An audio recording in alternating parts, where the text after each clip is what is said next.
on that. And the one thing that everybody in the bands want to know is what, as you probably know, Amersham, we've come up from the fourth section, but lots of people are home taught, haven't necessarily been through an academy or education. Lots of people have just taught themselves.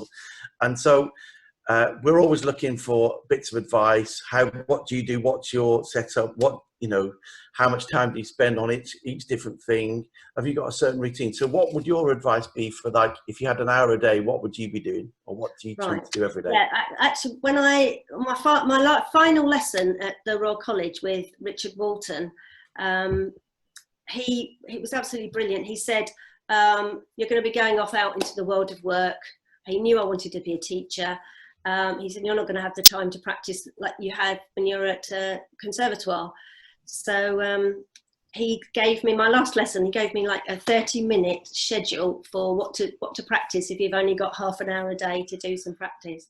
So I follow that quite well these days. I would do like a 5-minute warm-up, lip slurs, and things like scales. I do my scales every day.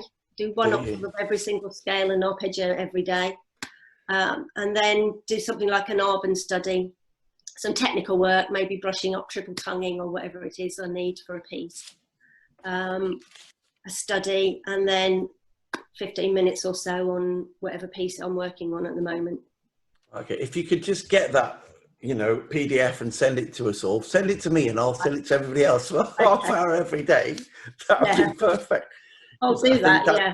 Yeah, that's what we're all looking for. That'd be awesome. Yeah, I'd like that. Yeah, it was one of the most useful lessons I ever had. Yeah, that's basically what we're all, some people are saying, oh, well, I'll do 2 hours, 1 hour, half an hour to sort it all out. That'd be amazing. Yeah, I think you've got to have done the work in the first place. It's really course. Keep it ticking over. If you spent all your youth working on technical things and learning repertoire, it's just really something that will keep it going so that you don't actually slip backwards. Yeah, but I think that, like, sometimes you can get so bogged down in your practice that you don't get that much done, so sometimes you could be doing it for an hour but you don't actually get as much as you want to get done. So if you've got like a little half an hour hit that you can put together, that's amazing.